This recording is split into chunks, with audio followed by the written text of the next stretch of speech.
I remember when I was about 8 years old, back in 2006. I was just a girl.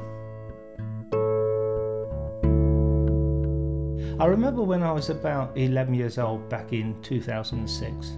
I was just a boy. I used to wonder what kind of a world we'd be living in 60 years' time. The grown-ups were talking more and more about the oil running out. They made it sound really scary. And at school, we learned about this thing called global warming. But back then, I didn't know really what they were on about.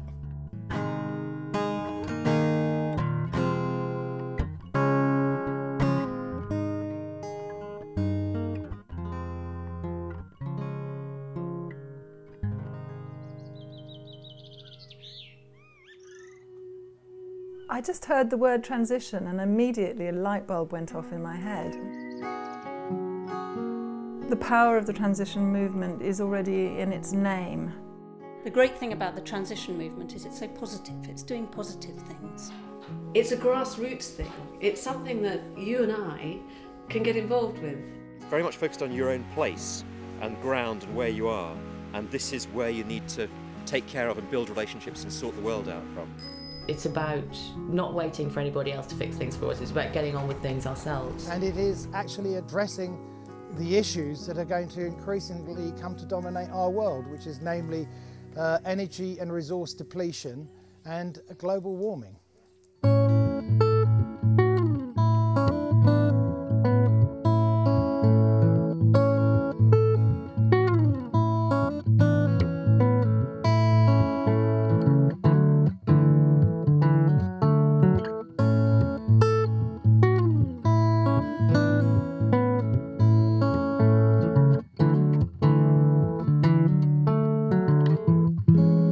It's not that we're about to run out of oil and gas, but every oil well, every gas well reaches a maximum rate of production and then begins to decline. Whole countries max out and decline.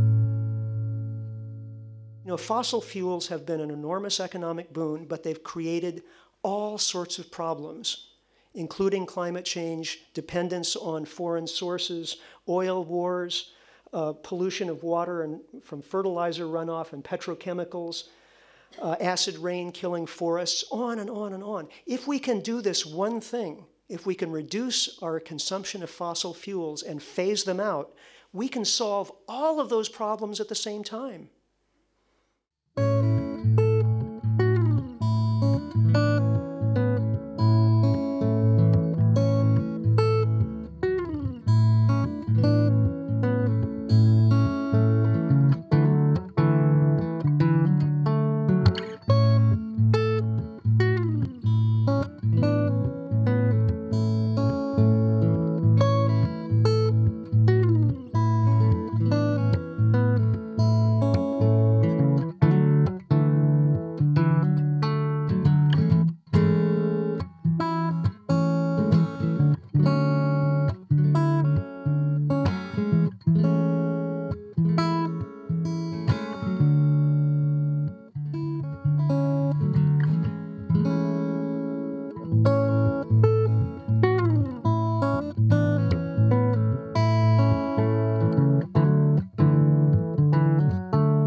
Change is caused because we are releasing carbon dioxide into the air. The sun comes in and warms the Earth's surface. Radiation from the Earth's surface, heat radiation, has to get out in order to balance what comes in. But it's blocked on the way out by what we call greenhouse gases. That's water vapour, carbon dioxide and methane are the most important. Carbon dioxide is one of the major greenhouse gases. 200 years ago, you see, we began to burn coal and oil and gas. That increased the amount of carbon dioxide in the atmosphere. Carbon dioxide absorbs this radiation. It's like a blanket over the Earth's surface, keeping it warm. If you increase the thickness of the blanket, it gets warmer. We don't know it, but the weather is becoming more and more unpredictable, just because we're releasing carbon dioxide into the air.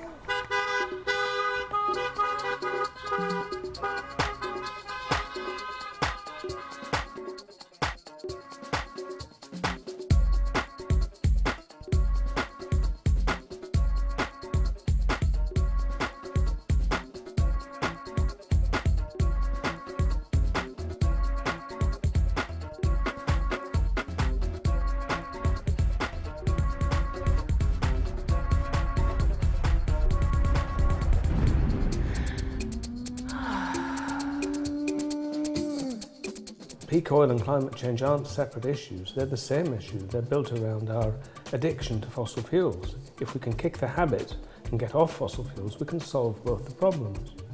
Evidence is that if we begin to descend the amount of carbon that we release within 100 months, we can avert catastrophe. People were very slow to change at first. No one wanted to think no more cars, planes or apples from the other side of the world. Imagine that, apples from the other side of the world. But we all did our bit, and things started to change. It was amazing, just being part of it.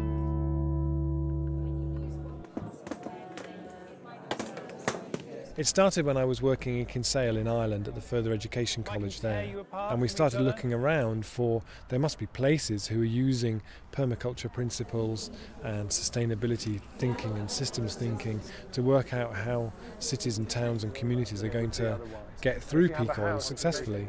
And we couldn't find any, so we just improvised and did a 20-year plan for the town of Kinsale based on the idea that where we got to at the end could be better than where we start from now. So then when I moved to Totnes the following year, it felt really vital to try and do something to deepen that idea and see how far we could take it. And that was what led to the setting up of Transition Town Totnes.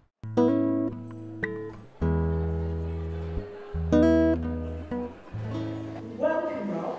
Welcome to you all. He said he was gobsmacked when he saw you all. I'm not, because this is Totnes, isn't it? You can make a difference. And I know that you will.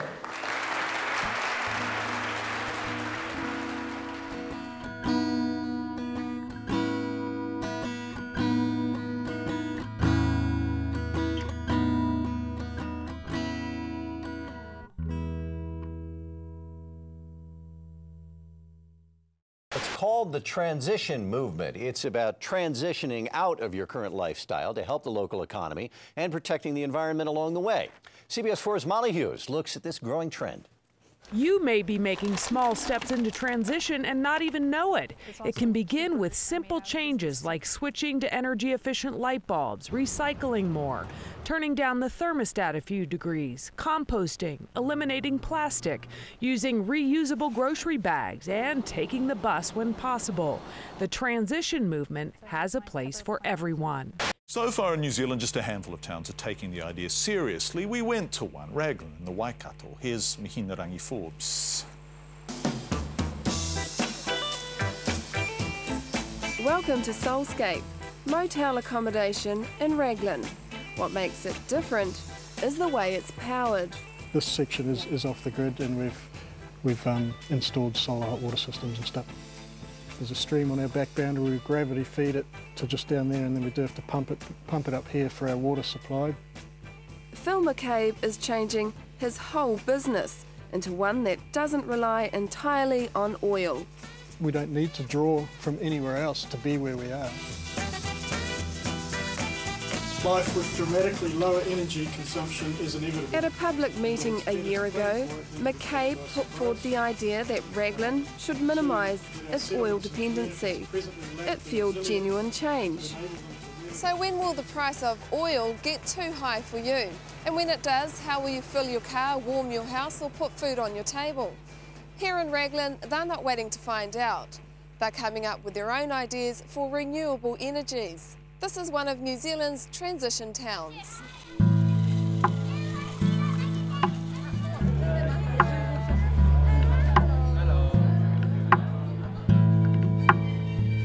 Zwei großen Themen in der Energiewendebewegung unbedingt zusammengedacht werden sollen. Also Klimawandel und das Peak Oil.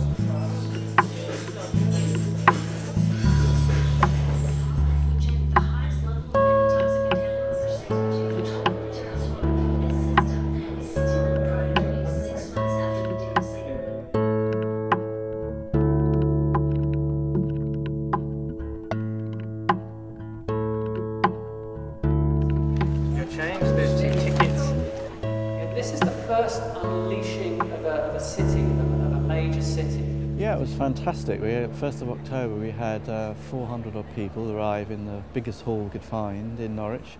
We had people working in small groups at that unleashing on particular themes that have now started out as theme groups. So we were very pleased because it drew in a very wide range of people. It drew in people who were involved in existing groups, and it drew in new people. So it did everything we wanted it to do, really. The structure of this meeting was absolutely amazing because people were centred around, they could immediately share their experiences, share ideas, become involved more proactively. I think it's just a wonderful way of conducting a meeting, and it was very inspiring. We were talking about how a lot of people our age are really excited about learning to drive and how we don't really want to learn to drive right now because we want to not become reliant on like cars and things. And it's really nice to interact with the wider community and to talk to the elders and to meet people who have lived in this part of the country for so many years. I feel so frustrated and worried and disillusioned with politicians and what's going on and the inaction about what's happening in the world. So it's really heartening for me to be here and see that actually people are prepared to do something. So, and I'm really pleased that I'm in Norwich now. I thought the turnout tonight was absolutely amazing. I think there were nearly 400 people here, and that's huge. I have to admit, it was a lot more than I was expecting. I'm dead impressed with the organisers, and it makes me optimistic that something's really going to happen here.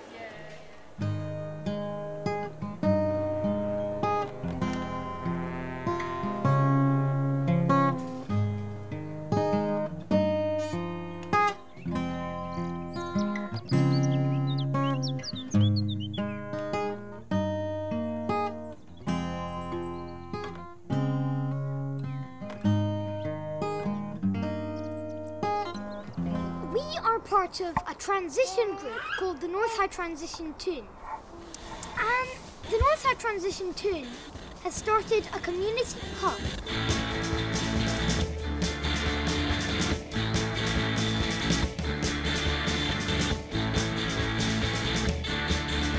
People need to be living in community. You don't want you over here and your best friend way over here. You want you here and your best friend here, basically. The beginning of a dream, really, to turn our local village hall into a zero carbon hall. It was about 8 months ago that a few of us were in this hall, and the feeling was really different. It was our first public event as a transition group, and it was really like, oh, what are we doing? We're stepping out into this public arena, and we don't know what the response is going to be. We don't know what people's reaction's going to be. And I remember that sense of trepidation, like we're going public. We'd only just had a few meetings in our living room with some friends and neighbours, just feeling our way, and then it was like this first public thing. But we did it. You can join a transition group, or if there's not one in your area, you can just start one.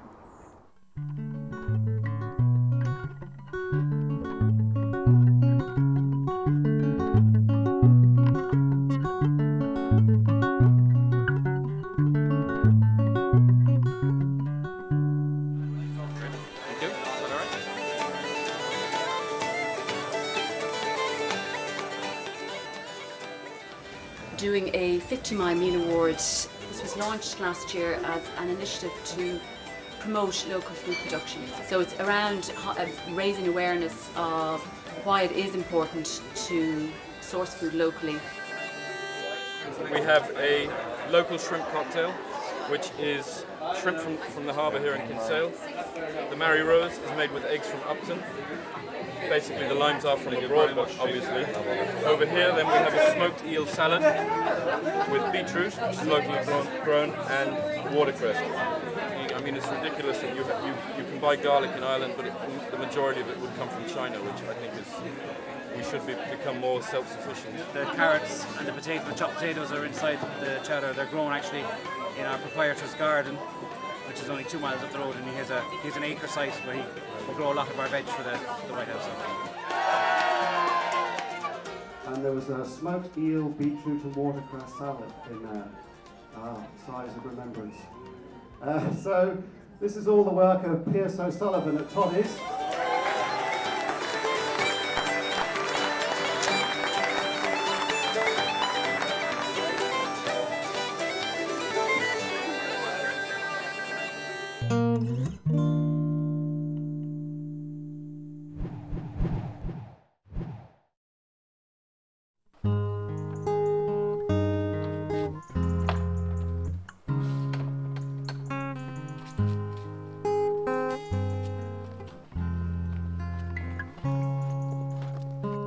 Garden Shed project means that people who don't have land and don't have any garden space are matched together with people who have garden space that they don't use in Totnes. And the idea is for it to be a long-term growing community relationship and commitment, really helping us kind of get back more into the habit of sharing our space and sharing our resources and learning that we are utterly interdependent. So I've moved your leeks that were here. Good. They're there now. That so few people have access to land. That's a really obvious kind of background thing. I think also people are a bit more aware of the food resilience issues, the fact that, you know, it's common knowledge now that we have between 3 and 5 days worth of food in the supermarkets.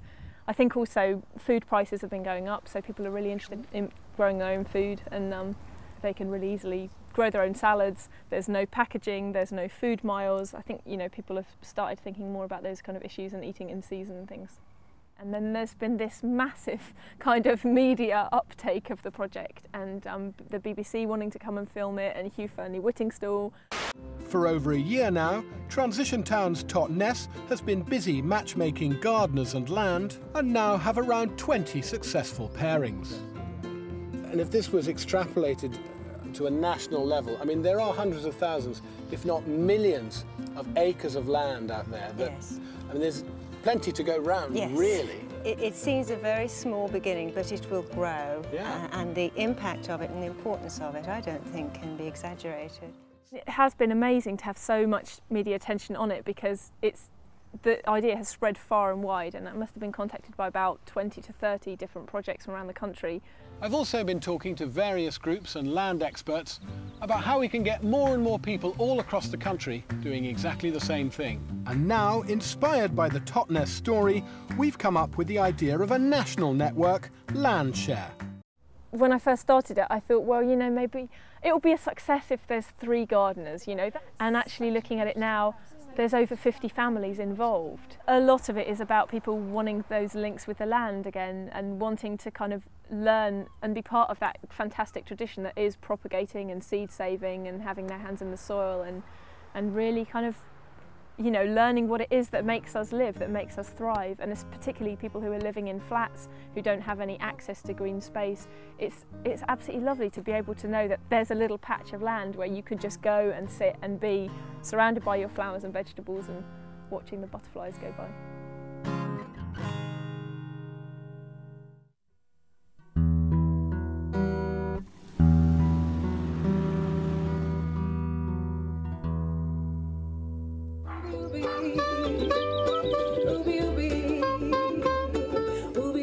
Welcome to the Ubi store. This is our it's our second day here, and we're having a working bee. We're in Ostend on Waiheke Island, and we have commandeered a garden centre that has been here for a long time. Ubi is an idea that has kind of come to us that we're able to bring more of a capital model and a social model together. And creating a social enterprise. Yeah. So Ubi stores, this is the first Ubi store, and this is, we hope this is the first of very many Ubi stores opening up all around the country and all around the world. And the whole idea about the Ubi store is that we create a social space where people can come, learn about food growing. We have workshops here, we have demonstration garden beds coming. You'll be able to get seedlings and soil treatments and compost and everything like that. So we're creating a one-stop food grower shop for everyone on the island to get into food growing. And UBI stands for out of our own backyard. So it's a very cool little acronym that says everything that we want to say.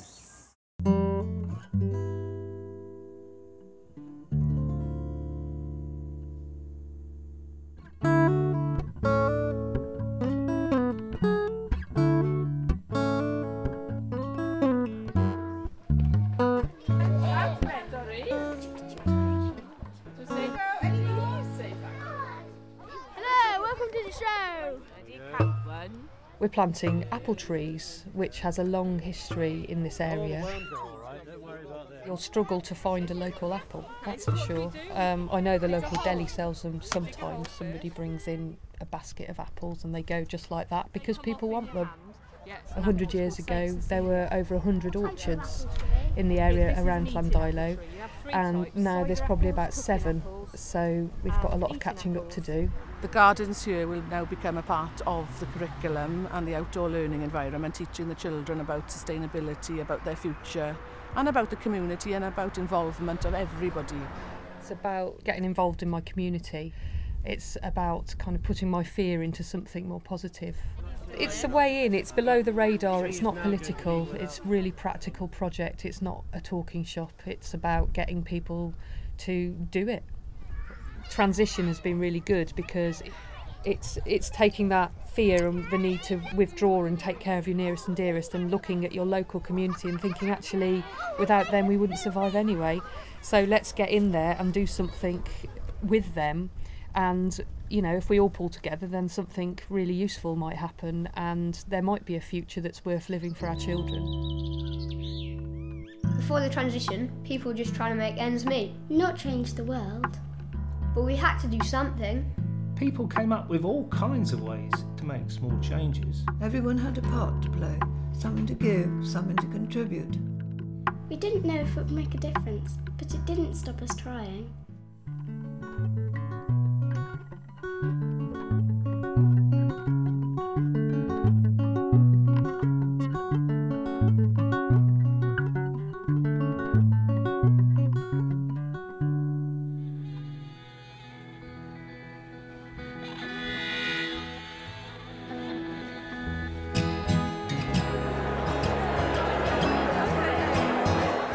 We're not loaded, we're small businesses and struggling, yeah? It's something to help us as well as everyone else, isn't it? The ultimate test will be when someone gets mugged for Lewis pounds. And they don't just like chuck them in the gutter.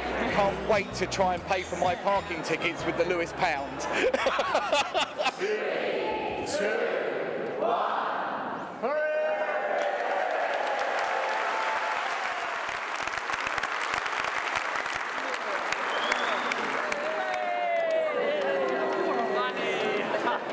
Well, the Lewis pound is a local currency, and so the idea is if you think of a community as being like a big leaky bucket and money pours into it from all different places, from grants, from pensions, from wages or whatever, comes into our economy, and then most of it just pours out of the holes in the bucket. Every time you shop in a supermarket, 80% of that money leaves. So you have a national currency which just pours through our communities. Whereas if you have a local currency, this is the Totnes pound, this is the currency that I've been involved in. It can't leave, it bounces off the side of the bucket. So it's never seen as something that's going to completely replace sterling, but it's seen as something that runs alongside it and as a complementary thing. So what it does is it's like mindful money. If you go shopping with a local currency, you make a conscious decision that you're going to support local businesses. Our initial print run was 10,000 Lewis pounds, and they were sold out within 3 days of the launch. And the reason for that primarily was collectors. So this was the biggest currency launch in the UK in over 100 years. And within a day, Lewis pounds were trading on eBay. Within 2 days, they were selling for 30 quid a pound. You know, it was ridiculous.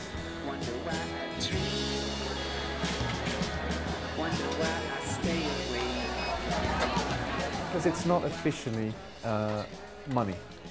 Okay, it hasn't got the Queen's head on it, and it is not a legal tender. In other words, there's no obligation for anyone to take it in. What it is, but don't tell this to anyone, it's a voucher.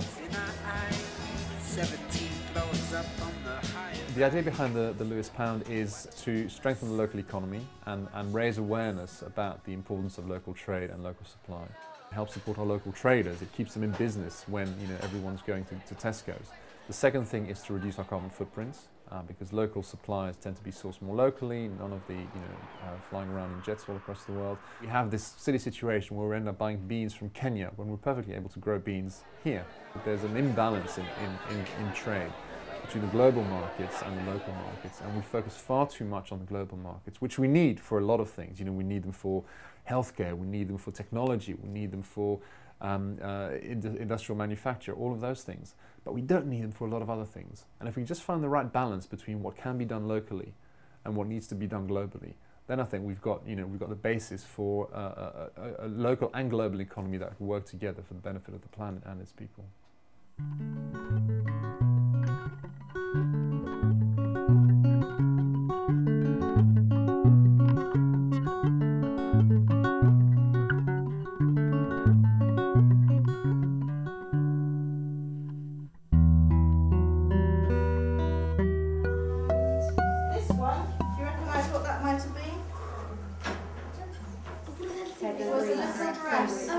Yes, it was a little girl's dress, and all I did was change the top a bit and put a handle on. We've been to the charity shops and we've brought with us a lot of items of clothing, and we've also bought fabrics from curtains and the kind of fabrics that people have lying around at home. And the aim is to show them the bags that we've made and encourage them to think creatively about what kind of bag they could make out of any of these materials. And it's a privilege to see a child learning a skill from another adult, not its parent. And I think that's all part of developing a sense of community. That's it, yeah. Now see if you, try not to pull it too tight. One of the things that really impresses me is as I look around this wonderful crowd of people is how much communication there is going on.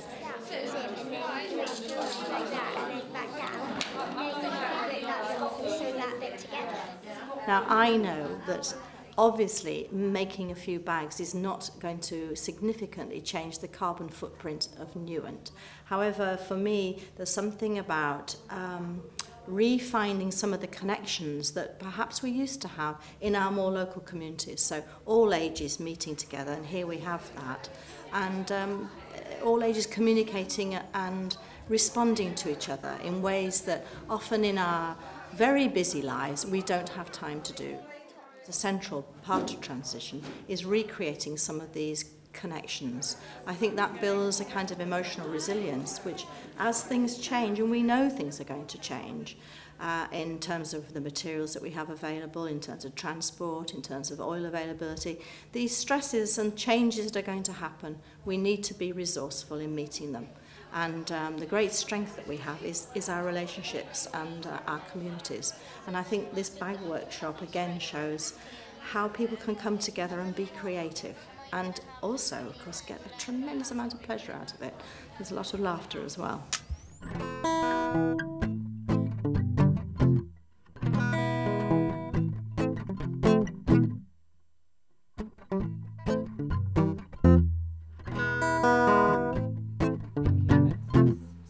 Transition for me has been the thing that has made sense of my whole life. So I don't know if any of you have noticed some of the... And I've had that experience reflected by a lot of people, that transition uses every bit of them. Oh, well then swap, Peter, if you want to. Yeah, we often ask the groups who come on our training what it is about transition that really attracted them. It's permaculture with knobs on them. One of the things that comes across very strongly is how powerful this positive visioning for the future is in drawing people in. And for me, that's one of the most powerful things that any of us can do at this time. Close your eyes and imagine, what would your community look like if you had the future that you really want for your children? What would that look like? What would it feel like? What does it taste and smell like? What are you eating? You know, what do you wear? What do the buildings look like? What are people doing in their days? How do they look when you look into their eyes? Those sort of questions are really powerful, I think, for people to come out of the despair and have a sense that there could be another future. You know, if we don't do that visioning and imagining the world we want and then take steps towards it, we're going to get a world that somebody else wants.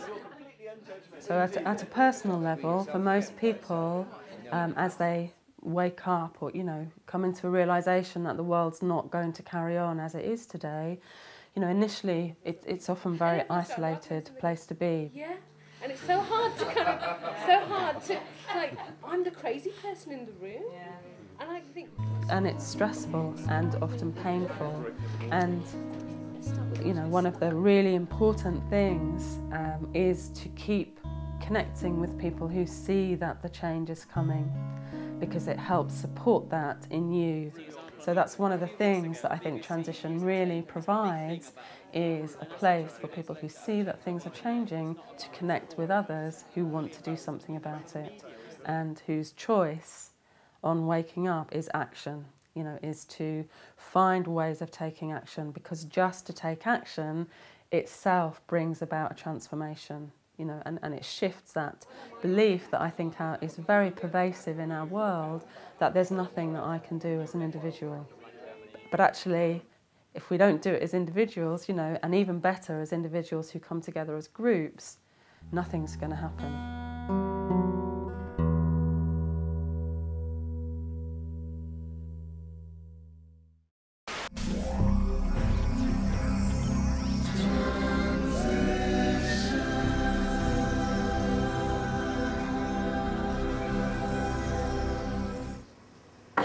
Welcome to TNS News, Totnes News Station. I'm your lead anchor, Colin Parker, and tonight's top stories. Coldest weather since records began, way back in 1802. We go over to our weather reporter, Donald Carter, for more information. We definitely wanted the ideas to be coming from them and to be a genuine expression of what they'd learned, what they discovered. As soon as you introduce the idea of the future, a lot of what comes up in kind of collective consciousness in a way is images of hoverboards and aliens, and so it took a little bit of kind of guidance. Recently there's been rumours that a group of fat middle-aged men have been found inside the castle. They've been using small children, many as young as 8, with plastic forks to be digging for oil that has been found underneath the castle. There's been a very bad amount of oil in this country for the past 20 or so years, has it? People told stories about their schools, about celebrity culture, all sorts of wonderful, wild ideas. I see, but what about your clothes? Surely they must be made by machines. We press them ourselves, with material made from blind nuns in Austria. To envision something positive, we show the possibility of how it could be different and then find ways of moving towards it. And that feels absolutely essential to what Transition Tales was about the power of storytelling, really. Stories shape the way that we act. There are probably 3 dominant cultural stories about the future and where we're headed, and one is the sort of business as usual. Everything will tomorrow will basically look like today, but maybe slightly different, maybe bigger and faster and shinier.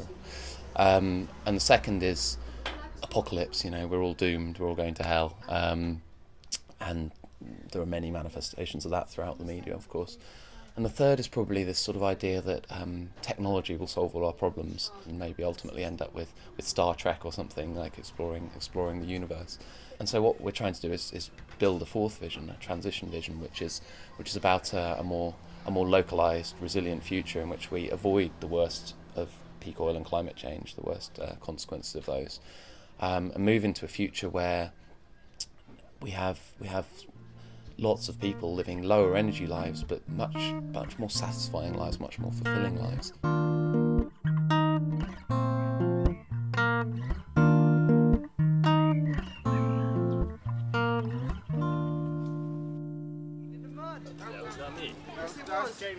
Who's doing your cook? Well, the reason for making the oil memorial was to try and get people to understand in the school just how much was dependent on oil. The children were going by and I'd say, what's plastic made of? And they'd say, plastic. And I say, yes, no, but what is plastic made? Very few people seem to realize how much oil is involved. Fertilizers, weed killers, medicines, endless lists of things that we take for granted are actually oil dependent. It just gets a bit tricky after a while, and it's getting quite tight. Just push it in there. Push this bit in. If the world didn't have oil, yeah, it would be less polluted, but then we won't be able to go on holidays. We should be using less oil so we can save a bit more than we are at the moment. So it's just fun getting people involved in making something with a message, just to celebrate the incredible achievements that oil has brought for us, then to turn it into a memorial to say goodbye to it.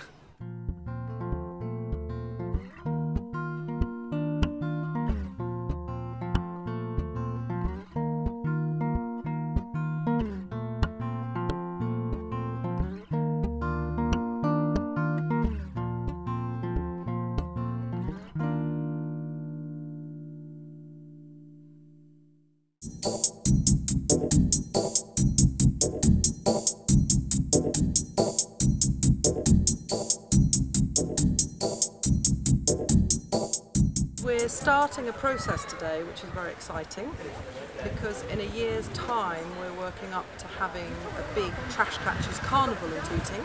We're using recycling as a metaphor to enable people to start to reimagine their relationship with their community, with the planet. We're going to use the material that they bring with them to transform it into something beautiful.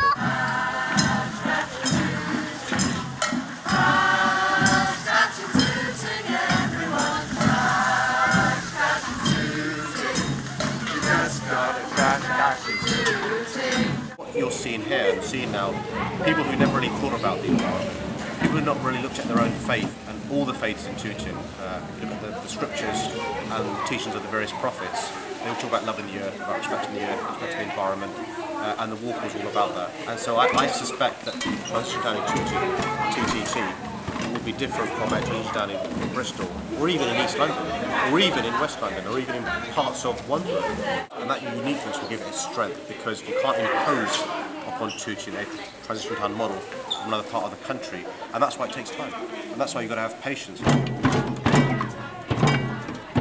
It's about awareness, because most of the children did not know about Transition Town Tooting, and today I think it's been wonderful that they were all around to witness this. So I think it's great. Every event I've been to for Transition Town, every meeting I've been to is always positive. If you're going to inspire young people, you've got to be positive. If you're going to inspire first generation immigrants, people who English is their first language, you've got to be optimistic. If you're going to gel and integrate people who've lived cheek by jowl for maybe many years, but not necessarily mixed properly, you've got to be optimistic, and Transition Town Tooting is very optimistic.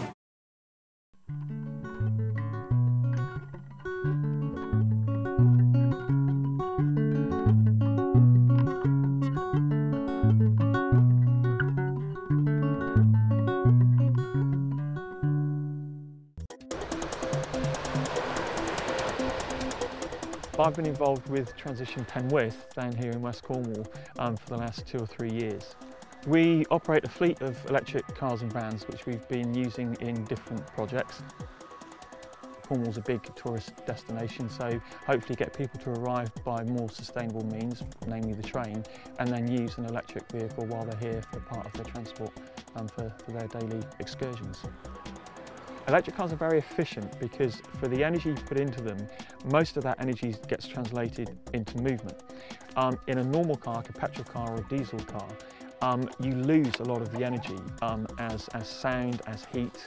A modern diesel engine may get to sort of 50% efficiency, so you're losing half the energy that's contained in the fuel. Electric cars can be about 90%. The effective CO2 emissions of the car based on dirty energy, so that's from coal, from gas-fired, etc. This is still only half the emissions of a comparable car. But having said that, there's no point using these cars unless you're going to use green energy, unless you're going to use renewable energy. So while these cars are very efficient, very clean, it's not just a case of let's replace all the cars out there with electric cars and we've solved the problem. It's a case of, okay, let's try to avoid driving solo, try and fill the car up, car share, but then also, kind of think a bit more about what kind of journeys you're making and, try and consolidate all those errands and all those sort of frivolous trips into one journey. What I think is powerful about the transition movement is it's starting to bring together people who have got the right ideas, that have got the vision to do the right thing, if you like. But it is quite a young movement, and so there is a certain lag. Frustratingly, there is a certain lag in making some of these ideas a reality. But what I think is really powerful is that the powers that be, the councils, the government, are starting to appreciate that the transition movement, and more importantly the people within it, because that's what is the most powerful thing, that they're starting to make a lot of sense. And so it's starting to become what was maybe only 18 months ago a very transition idea is starting to be very much more mainstream.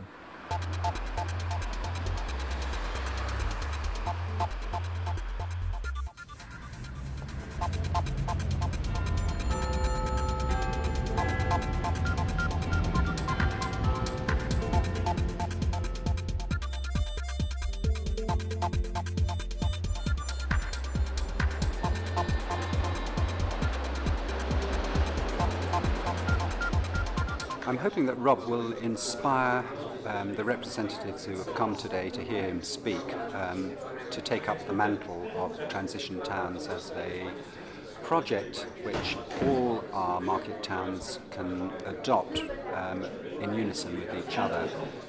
We're moving from a time where our consumption of fossil fuels, be it oil or gas, is the key factor in our economic success, our sense of well-being, our personal prowess, to a time when our dependency on fossil fuels is our degree of vulnerability.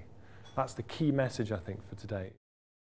The whole sense of a town being in transition from what it is today to what it could become tomorrow in terms of resilience is the thing that really captured my imagination and made it exciting for me.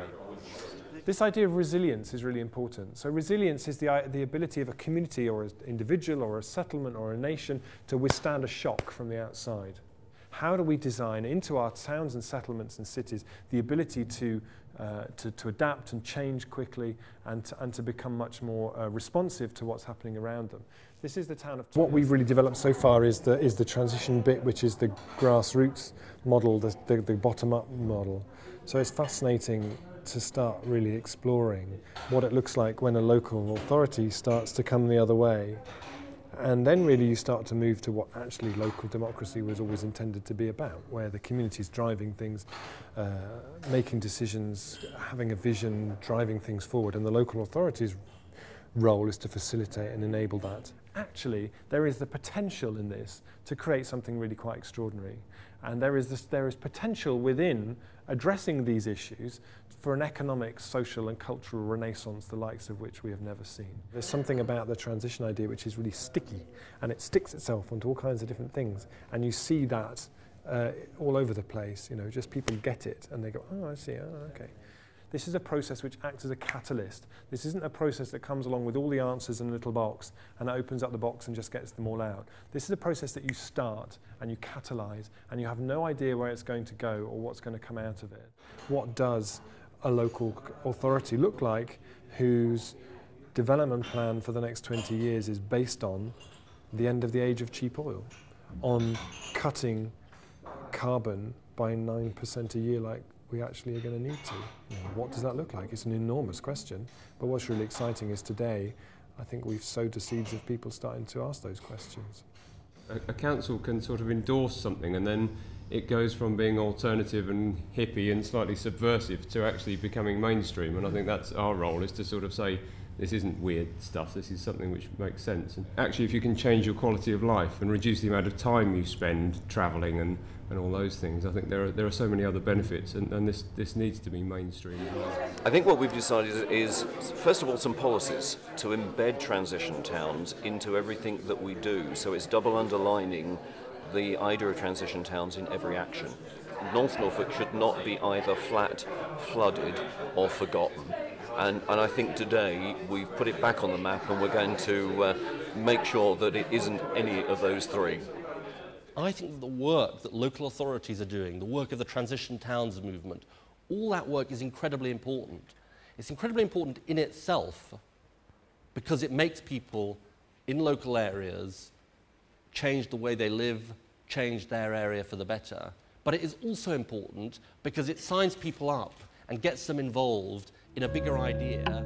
We all have to pull closer together and work with each other, because I think there's a lot of isolation. A lot of people are quite isolated and quite scared, and I think, you know, it's the whole war spirit, you know, we'll all pull together and we'll get through this together. It's an extraordinary time to be alive. It's the most exciting, terrifying time of great opportunity, and I feel that there are doors opening in the world, and that whatever we can imagine individually and as groups, as communities, whatever we dare to imagine, it is really possible now.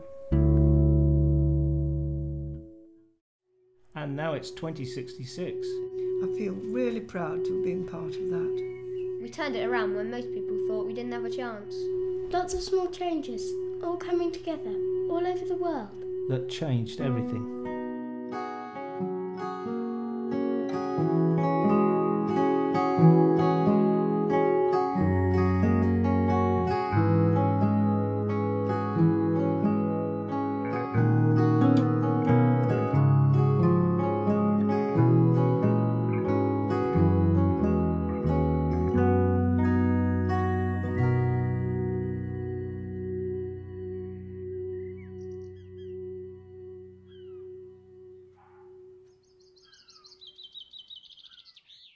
They're going to switch it all off, and everything stupid will stop, and you'll have to stay where you are. No juice to put in your car, and no sound will come from your phone. Your network is wide as the streets, you can roam on your own.